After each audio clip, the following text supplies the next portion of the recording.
Alright, we're back. Let's end the turn here. It's our turn again. Okay. So, we're doing a little bit well for ourselves here. We got Vlad. We got everyone from Australia. So, now that we've conquered Australia, we can now go set our sights on the United States. But we do have a lot of money right now. Around 200k. So, what we can do is we can give ourselves some troops here. Troopy troops. For now, I want to focus on our frontliners. So let's go ahead and give... No, those aren't my frontliners. What am I talking about? Vlad Tepes is really strong, so her having more troops is very beneficial. So let's give her 470, so she can get up to 2,500. Kamehameha is deceptively strong, so let's give her up to 2,500 as well. Same with Lubu, 450. And Benkei, that should be good. And for the others, let's go ahead and raise their parameters too. Let's go ahead and raise hers up to 2,500 as well. So I'd make her, yes, like that. Marco Polo as well. Kaboom. Let's see. We're gonna ignore the generic commander first, because, well, she's generic. Like that. Joan of Arc, maybe? She's defensive, so she doesn't really need it too badly. Xi Huang Di, we'll just raise it because why the hell not? And Yoshitsune, we can give her 440. And that should be it. We're gonna run out of money otherwise. Alright, save that there. Let's go ahead and get through some of our missions here, because we got a lot stacked up. So Kublai Khan's missions, like I said before, involves us looking for her inheritance. This event we don't find it, but we get a clue to where it might be, and she gets into the item slot. And I did say I was going to equip a pearl onto somebody, so let's go put it onto her. Actually, let's give it to Chihaya. And hopefully we remember to put that +2 attack item back on, otherwise bad things will happen. In any case, let's see, she has that item. Alright. Gonna do Sensu's training.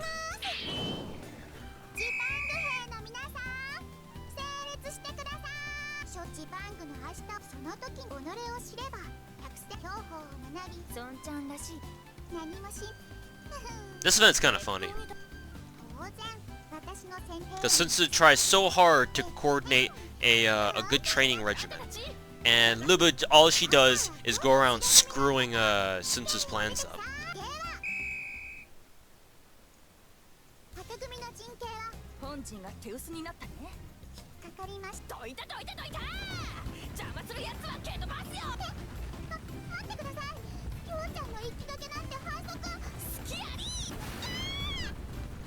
Yeah.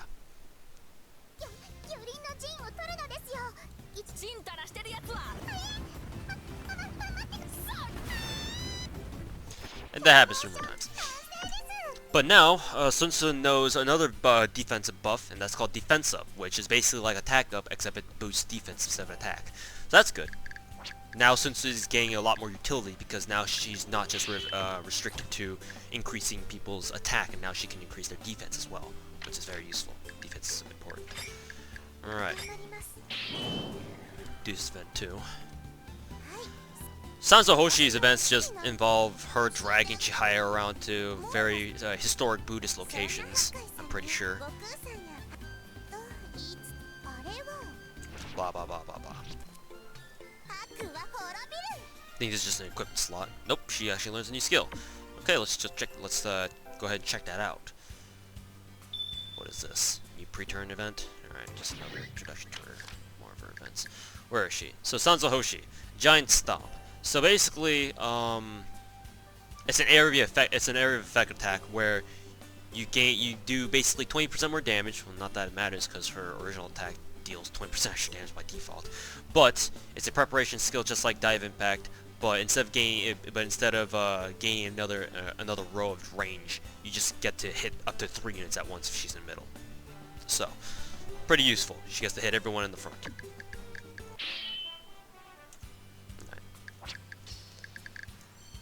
Go ahead and save it again. Just keep doing events. I'm just gonna skip through this entire thing because it's kind of boring for you guys to just sit there and read everything, unless you're into that. But in that case, you're probably better off kind of getting this game for yourself. Okay, so we have 2 more. Let's go ahead and do Lancelot's mission here. Hi, Ashoka. Okay. Autofill the slots. Okay, we can send those 3. Vlad, Benkei, Shishuangdi. That should be enough, right? Okay. So basically, Lancelot's training. People are getting worried that, you know, because Lancelot's eating all fucking day, she's gonna get, you know, out of touch with their skills. So, this is basically your training.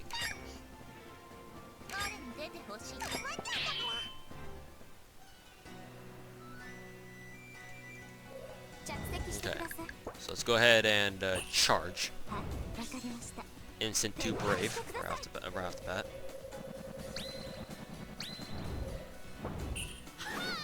These guys have very low troops compared to us, so we can afford to just kind of sit here and bank up our defenses and buffs and whatever.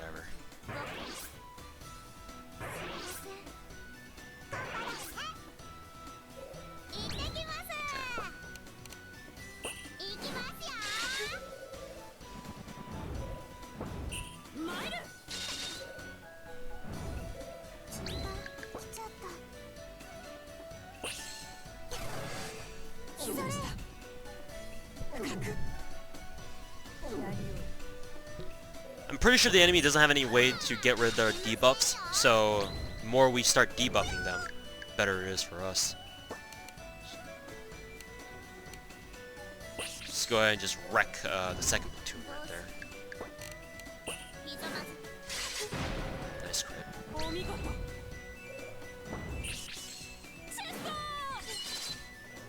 33 damage. Whoa.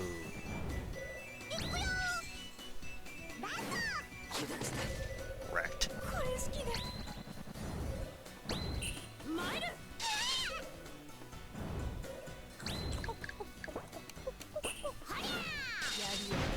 Nice. Should be able to kill. There we go. Now Shishuangdi.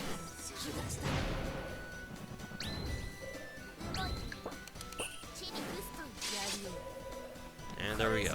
Pretty simple.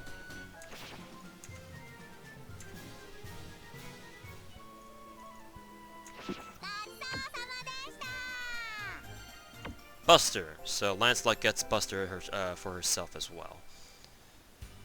That's cool.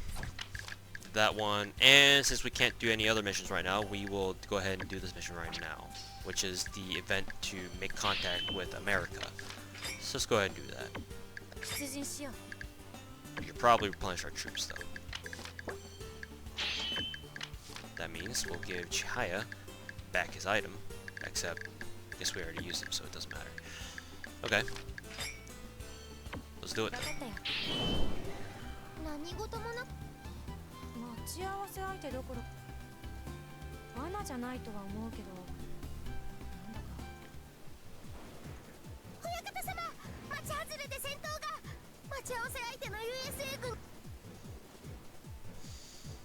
進出鬼没の困った奴ら。 Hey, wonder who you are.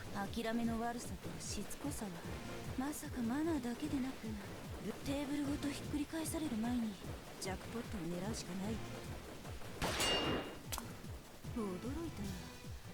この局面で新しいカードが舞い込んでくる。助けられた身で言うのもなんだが。Again, this game is very weird. Why is Columbus the leader of America? Your guess is just as good as mine. Okay. That's done. This is very dangerous because all 3 of their frontliners are all hammer units, and they can wreck us. So this is the first battle that you encounter where you run into environmental hazards. What environmental hazards are these tile things. If you hover over them, and look at this area right here where I'm, you know, indicating with my cursor, that's where they'll tell you that's where the game will tell you what the debuff will do, or the environmental hazard will do. So these particular squares give you -1 speed. So if I were to say put Yoshitsune up in this one, then her stat will directly decrease instantly.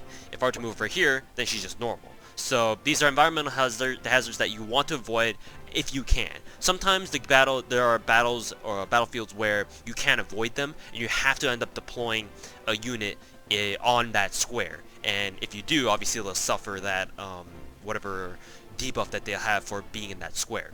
If as long as you move off it, you will no longer suffer the debuff, but as long as you're on it, you will be. So as you guys can see, it also applies for the enemies too if they're also standing on environmental hazards of their own. So as you can see, that enemy is standing on it, so she suffers -1 speed. This one, the Victorio, is also standing on an environmental hazard, and she's also suffering -1 speed. So you kind of have to plan accordingly and try to, you know, do the best you can to, you know, out-prepare the enemy team, I guess. Deploy Himiko. We can't deploy Magellan right now because we don't want to put her on the mud. Alexander, Yoshitsune, and Ishikawa Goma. The problem with this is that these two will be very susceptible to their attacks. So what we're gonna do is actually put Alexander in front because she has higher defense and she has 3,000 troops. And we'll try to see how this works out. So we want to concentrate on taking out these units up in front because they can absolutely do terrible damage to our frontliners. So we'll ignore everyone else in the back here, and we'll go ahead and try to attack these girls up in front. Let's see. She has 7 attacks, so we want to kill her first, if possible.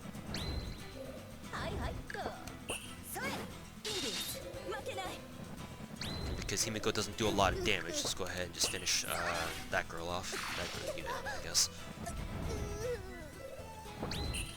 The music also, the music for America is also pretty good too. The battle music.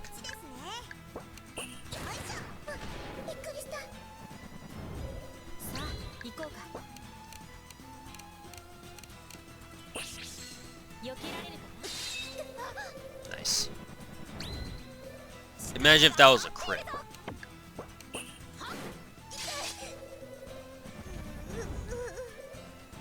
Okay, so managed to take out 2 of the hammer units, so they won't be doing as much damage as they would have. She might actually be dead. Yep, she is.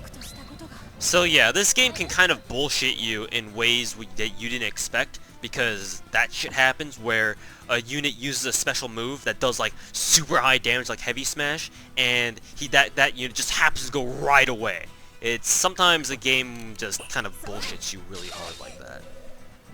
And there's really nothing you can do about it except just take it up the ass, I guess. It really sucks, but you know, it is what it is, I guess. Let's go ahead and just use snipe on this bitch. It's not enough to kill, but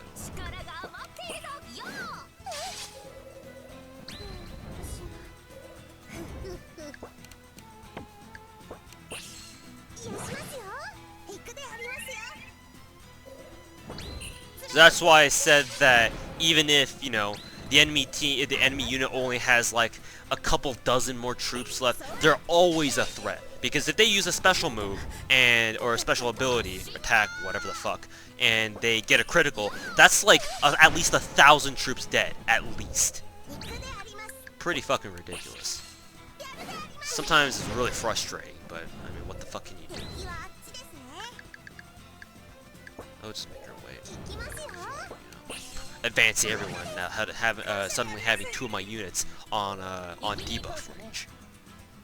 I suppose we kind of have to though, because we can't reach her otherwise. Half my troops can't even reach her otherwise.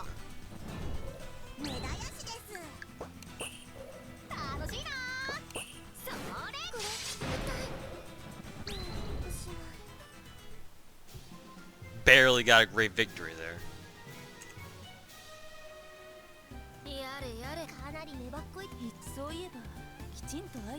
Okay, so that's Columbus.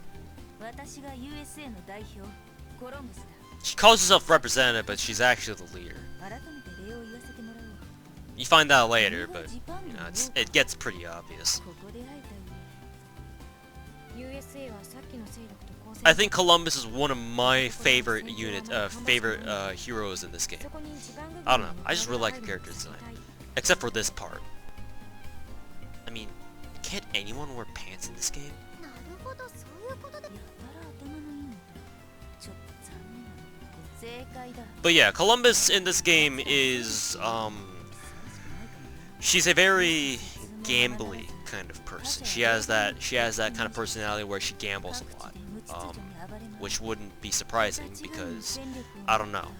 I think the developers were thinking of Las Vegas when they created her character design, because she's always going on and on about, you know, oh, the risks and the rewards, the gambling, the chips, the playing cards, everything, any analogy that you can make with poker. She's always spewing things like that, which isn't a bad thing. In fact, I think that's one of her charm points.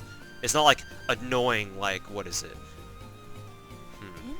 I don't know. I don't think any of the characters in this game are actually legitimately annoying, but you know, some characters in other animated stuff might have like a few quirks that you might find annoying. Columbus has that quirk, but it's not annoying. I like it a lot personally.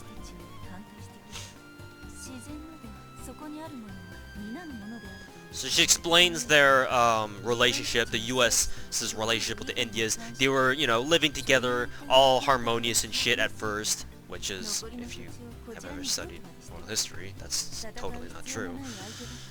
But in this game, apparently, you know, everything was all fine and dandy, and then the Indias, or the Native Americans, got all fucking roused up and started killing everything, I guess. Yeah, and nobody really knows why. So Columbus wants to figure out why, because she and the leader of the Indias, Geronimo, were actually really good friends back in the day, but now, because of whatever happened to them, they're not. So now they're trying to figure out what's going on. So as thanks for us bailing them out of San Francisco, Columbus cedes San Francisco to us as payment. More pre-turn events. More of Yoshitsune's events and Aristotle's events. Alright. Save it here. When we come back, we are going to have some more adventures with Columbus in the United States. So stick around.